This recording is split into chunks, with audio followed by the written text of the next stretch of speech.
Thank you, Jeff. Starting tomorrow, a new law will expand what is considered a hazardous walking condition for students. The new law is in part thanks to a Pasco County mother who fought for safer options for kids to get to school after her 11-year-old was hit by a car. Jennifer Resnick believes it could have been avoided if her daughter could ride a school bus instead of biking along a 2-mile path. News Channel 8's Nicole Rogers is in Newport Richey and has more on the changes Resnick is still fighting to see moving forward. Right here is where that 11-year-old started her bike ride, an area with no sidewalks and a blind turn on both sides. If we shut off our light, this is how dark it was when she was biking to school as cars were passing by. Now her mom is fighting for change. Meet Sherry Reinhardt. She's now 12 years old. Today, her mom, Jennifer Resnick, bought her a new bike. For some, this is a fun new adventure, but for Sherry, it was a big step. You see, this will be the first time she gets back on a bike since being hit while riding her bicycle to school last September. She was on her way to school, she was in a crosswalk, she stopped, and she ended up still getting hit by a car. How does this pertain to state law? Well, under current law, students who live within 2 miles from their school must either walk, get a ride, or bike unless there are hazardous walking conditions. Florida statute defines that with a few specific qualifications. House Bill 85, signed into law by Governor Ron DeSantis, expands those. This bill simply adds the words limited access facility, which is basically a freeway and the freeway ramp, to that list of hazardous walking conditions. Resnick is now fighting for another step forward. Please change the definition of a student.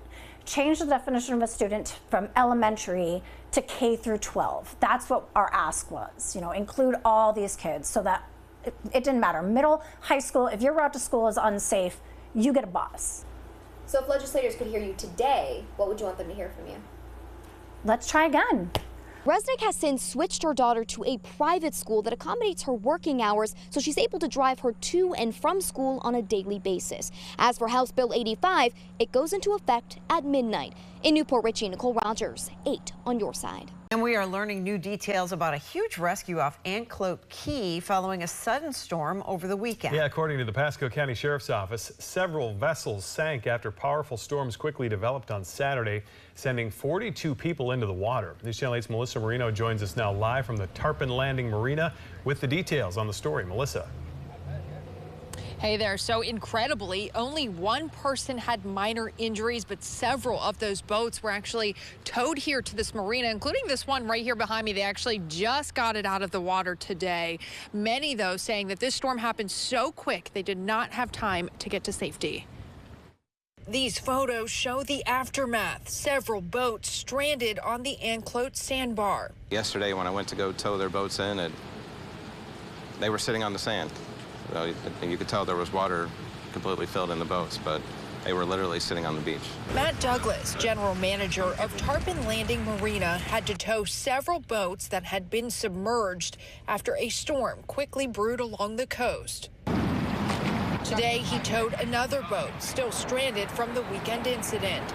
The Pasco County Sheriff's Office says in total they rescued 42 people Saturday afternoon after a sudden storm caused several boats to take on water. Waves were 6-foot to 8-foot waves, I heard. I was not out there and pretty much was told that the water just came in the boat so fast that the motor couldn't keep up with it, the bilge pump couldn't keep up with it, and the boats just sank. According to the Sheriff's Office, everyone was safely on land by the time first responders arrived. But 10 of the vessels sank, 3 at Anclote Sandbar and 7 at Anclote Island. Douglas says it's an important reminder, even for the most seasoned boaters. Check the radar, look for wind, any wind changes. If anything looks different, crazy, out of the norm, pack up and leave. Don't even just wait it out and see if it's going to change. I would just leave and get back to safety. So again, the Sheriff's Office said one person did have minor injuries. They received medical treatment. Thankfully, everyone else was accounted for. I also spoke with another company who was out today, also getting stranded boats out of the water after this incident. Reporting live, I'm Melissa Marino, 8 on your side. On this first day of July, dozens of new laws are now in effect. And this includes one that many boaters say they're happy about, which limits the FWC's ability to search their vessel. 8 on your side's Alessandra Young live in Tampa with some of the changes you'll see on the water. Good morning. Good morning. Avery and Chris, as we all know, boating is huge here in Florida, and now owners of boats and drivers will start having a different experience while out on the water. With the 4th of July just days away, many Floridians and tourists will be out on the water. Starting today, boaters will have more protections. Under the Boater Freedom Act, law enforcement will no longer be able to pull a boat over without probable cause or a suspected violation. Before this law, officers were allowed to conduct inspections like personal property searches, which Governor DeSantis says sometimes led to action beyond safety compliance from law enforcement. Now there will have to be a reason for you to get pulled over. If there's a basis to intervene, that's one thing, and no one's going to say. And you may have probable cause to suspect something, and then it may turn out that things are fine. That's kind of the way it goes. But to just go in without any basis is not the way we want to do it in the state of Florida. And I think it's unnecessarily created friction between the boating community and some folks in law enforcement. The governor says this law will hopefully ease tensions between law enforcement and boaters. He says in 2023, the state had over 900,000 boat registrations and hopes this law will make sure Florida remains the boating capital. This law also prevents local governments from banning the use or sale of gas-powered boats. For now, live in Tampa, Alessandra Young, 8 on your side. 8 on your side's Beth Rousseau with us now with the details on this. Yeah, the president will join Florida's Attorney General and Governor DeSantis for a roundtable discussion on illegal immigration from Alligator Alcatraz this morning. Now, the governor has previously said this is the ideal location because if someone escapes, there's a lot of alligators and no one is going anywhere. These are the outspoken opposers to Alligator Alcatraz lining US 41 near the Everglades over the weekend. This is my home. The Immigration Detention Center, where President Trump is expected to attend the opening today, is a small airstrip in Miami-Dade County. Governor DeSantis seized control of the site using emergency powers. You'll be able to bring people in, they'll get processed. They have an order of removal, then they can be queued, and the federal government can fly right on the runway, right there. The $450 million a year facility can house 5,000 migrants. It's grabbing national attention and making the rounds on social media, where Homeland Security posted this photo of alligators wearing ice hats with the caption, "Coming soon." Get out, my swamp! Environmental activists and Native Americans who participated in weekend protests are worried about the impact on the ecosystem. This is sacred land to the indigenous people, and they deserve to keep it that way. These are not just wild public lands for everybody, but they're also a sacred space for the indigenous community here. So that roundtable with the president, the governor, and the state attorney general, that's set for this morning at 10 o'clock. We are learning more information about a big rescue off the coast of Anclote Key over the weekend. According to the Pasco County Sheriff's Office, 42 people had to be rescued and several vessels sank because of powerful storms that hit on Saturday. News Channel 8's Melissa Marino joins us now live in Tarpon Springs with this story, and what a story it is. Absolutely, Jen. If you can imagine just how chaotic this was. Thankfully, only one person suffered minor injuries and they were treated, and we were told they're going to be okay. But I want to show you here, several of those boats were towed here to the Tarpon Landing Marina, including that pontoon right there. That was just towed back today. It's taken them several days because of the weather to get all the boats back here and towed back in. And folks here at the marina, they say this storm came on so quickly, many did not have time to leave the island. These pop-up storms are extremely dangerous. Powerful storms quickly developed Saturday afternoon, catching many off guard. The Pasco County Sheriff's Office says 42 people had to be rescued after several boats took on water and started sinking. Waves were 6 foot to 8 foot waves, I heard. I was not out there, and pretty much was told that the water just came in the boat so fast that the motor couldn't keep up with it, the bilge pump couldn't keep up with it, and the boats just sank. Matt Douglas, general manager of Tarpon Landing Marina, had to tow several boats stranded on the Anclote sandbar. And today he towed another boat still sitting after the weekend incident. Yesterday when I went to go tow their boats in at they were sitting on the sand.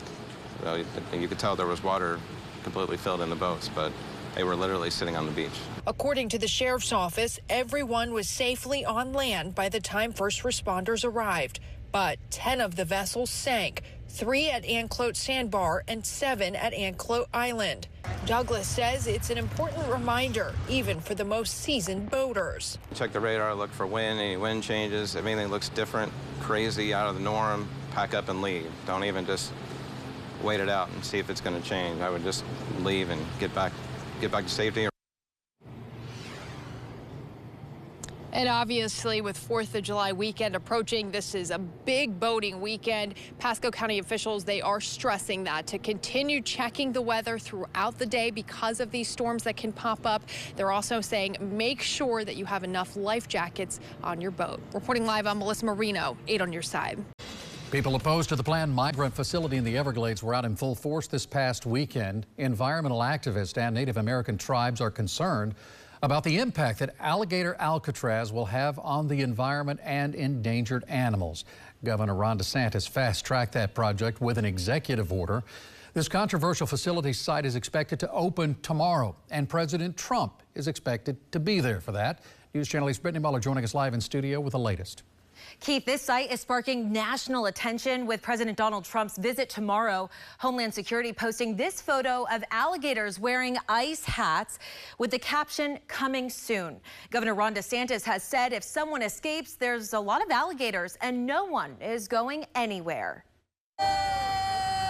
Hundreds of protesters, environmental activists, and Native Americans lining U.S. Highway 41 in the Everglades over the weekend to oppose alligator Alcatraz. This is sacred land to the indigenous people, and they deserve to keep it that way. These are not just wild public lands for everybody, but they're also a sacred space for the indigenous community here.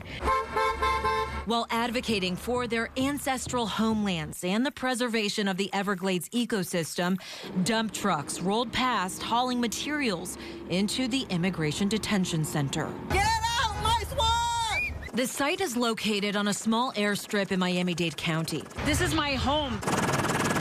The $450 million a year facility can house 5,000 undocumented migrants. Florida-based immigration attorney Renata Castro says it's not only the impact to the Everglades, but its remoteness. We will have remote hearings as they have been happening for judges, not always for counsel, and detainees from all over the state and even outside of the state of Florida will be brought to this new facility to then be processed and have a final disposition on their case. Governor Ron DeSantis' administration seized the site using emergency powers to build the facility. And he says by Tuesday, it'll be ready for business. You'll be able to bring people in, they'll get processed. If they have an order of removal, then they can be queued, and you can, the federal government can fly right on the runway, right there. You literally drive them 2,000 feet, put them on a plane, and then they're gone. It's very logistically simple.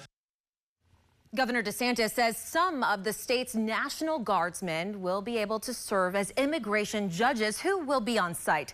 Aiding her side has been told as of now 100 soldiers have been tasked starting tomorrow when the center is expected to open. Ahead at 6, I'll tell you about the recently filed lawsuit that the state is now facing. I'm Brittany Muller, 8 on your side. County woman is sounding the alarm about unreliable medical transport rides paid for by her father's Medicare insurance. Wait until you hear this. Not only has her father missed important doctor's visits because rides don't show up, but she says last week an elderly stranger was delivered in error to her home. She knew she'd better call Benkin, and 8 on your side consumer investigator Shannon Benkin joins us in studio right now with this story. Jen, Josh, this woman is concerned not only for her father, but for the woman who was unexpectedly taken to her home. She says that she wants to see change so that patients can depend on the medical rides that they need. He's in sleep mode. Ronette Hall is a full-time caregiver for her father, Ron, a veteran with cancer, who after 2 strokes is bedridden.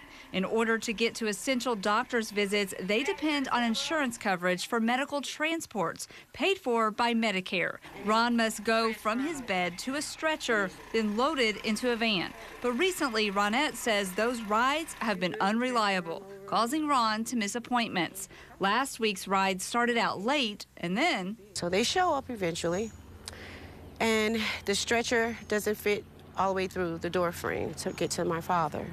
So they left. She says she called the transport company, Miami-based Ride2MD, and they sent another van, but that didn't help. All of a sudden, another van comes, and I'm going in to unattach my dad's portable machine, and I come out the room, and there's an elderly woman on the stretcher in the house. And I'm like, who and why is she in our home? And I said, no. I said, you're here to pick up, not deliver. Ronette took these pictures to document what happened. She says the elderly woman did not understand what was going on, and a language barrier prevented Ronette from fully communicating with the workers for the transport company. This is somebody's loved one, can't speak for herself, and they're bringing her to a home they did not pick her up from. And they were ready to just leave her with us. Workers left with the elderly woman, and it was too late to get another ride to Ron's appointment. And it was 3 o'clock. The doctor's office said that if we can't get there by 3, don't come. So we never made it. So what do you hope will be the result of you calling me? That something is done for our elderly, that they'll get better care. Calls to Ride2MD were not returned, so I reached out to Ron's medical provider, Optimum Healthcare, and a spokesperson told me they would look into this right away. The spokesperson for Optimum later sent a statement. Optimum Healthcare takes all member concerns seriously, and we are actively investigating the situation involving Mr. Hall and his transportation experience. We are working closely with our transportation partner to gather all relevant information and ensure appropriate follow-up. I mean, I would expect a statement if you're calling and asking questions, but has anybody called to talk to Ms. Hall after you started asking all these questions? Well, she tells me that yes, they have reached out to her and they tell her that they are looking into this situation. She says that the nurse involved at her doctor's office also reached out, and they are currently trying to find another provider that will take this insurance. She just wants to switch providers at this point if she can't get guaranteed results with this one. But I'm happy to hear that you've got the wheels turning and that people actually were calling her back and saying, what's the solution here? That's right. Look forward to the update. Thank you. This summer playbook for Success Camp is all about encouraging kids both on and off the field to visualize their dreams, focus on their health and wellness, and building towards a better future.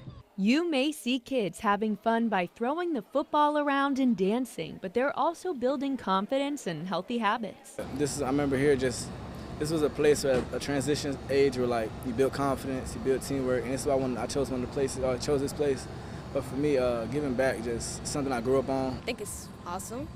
Yeah. Do you like football? Yeah. Do you like playing it? What's your favorite part? Tackling and taking flags. NFL wide receiver Ray McLeod III is from Tampa and a graduate from Sickles High School. Well, for me, Tampa's built me, made me the man I am today. And his foundation is partnering with Tampa Housing Authority's Building Hope program, the city, and Tampa Family Health Centers. We are working together to put on an amazing summer camp, and it has dual purpose. Not only the health component, but also the fitness component. So for me, it's about giving back and bringing sports back, bringing the confidence of just this is where the athletes are coming from, Tampa. Through this camp, the kids learn about building skills, being a part of a team, and the importance of being kind and taking care of themselves. Nutrition, putting the right things in. Fruits, vegetables are some of the things they called out that they love to eat to make sure they stay strong and healthy. They're going to be working those muscles today, so we talked about hydration. That's very, very important. But we also talked about rest and recovery. We have a lot of places to go. We do games. We go to the computer lab, game room, outside, and we play a lot. McLeod says it's all about giving back and inspiring hope in the place he calls home. Not only I hope it inspires, I hope they can visualize their own dream. This camp is for kids ages 5 through 14, and McLeod says that he eventually hopes to expand this into a week-long summer camp. For more details, you can head on over to our website at WFLA.com. In Tampa, I'm Alessandra Young, 8 on your side.